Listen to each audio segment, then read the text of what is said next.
Hello everyone and welcome to my nerdy little corner of the internet. I know. I got it. I got the concept.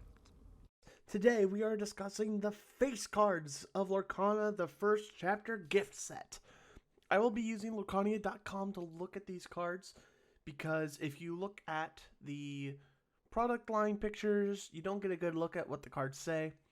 So I'll be using Lorcana.com, link in the description. They're awesome, check them out. So what we have is Hades, King of Olympus, and Mulan, Imperial Soldier.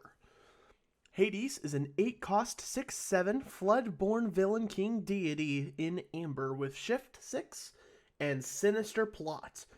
This character gets +1 pip for every other villain you control. Hades belongs in a villain theme deck, where you get a bunch of villains to play that synergize with each other in some way, and then you put Hades in as a big finisher to the game.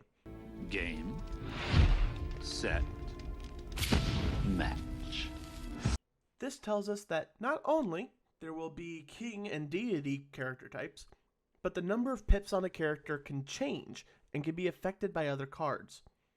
This also shows that Lorcana has all of these character types for a reason, showing that there is a bunch of interaction and combinations in this game.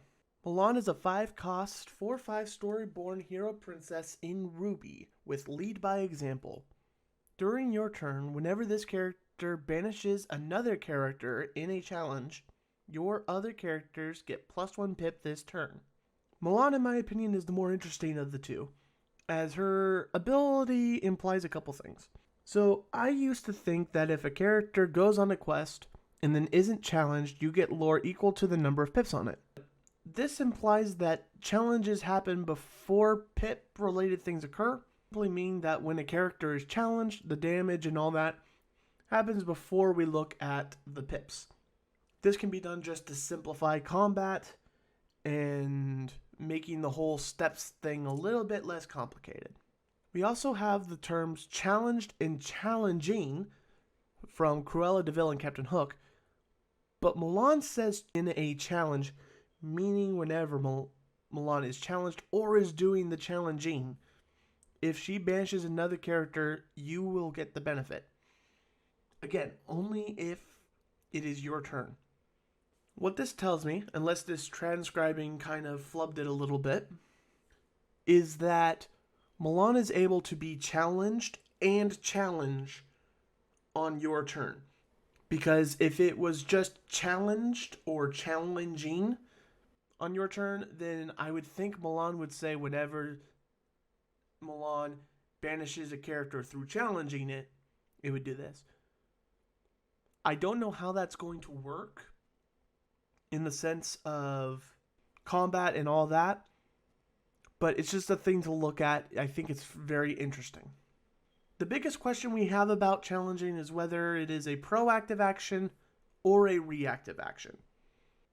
If this is a proactive action and Mulan can challenge an opposing character on her turn, then this can be a very powerful card, as you can use Mulan to challenge your opponent's weakest character, guarantee that it gets banished, and pump up the rest of your characters to do whatever pips do. If challenging is a reactive action, such as blocking and magic, then Mulan becomes less powerful, as the opponent can choose to just not challenge Mulan and not give you the opportunity to get that buff. But what do you think? Which of these two cards do you think is better? Do you plan on getting the gift set? Let me know in the comments below after you like and subscribe. I hope you have a great day. Bye.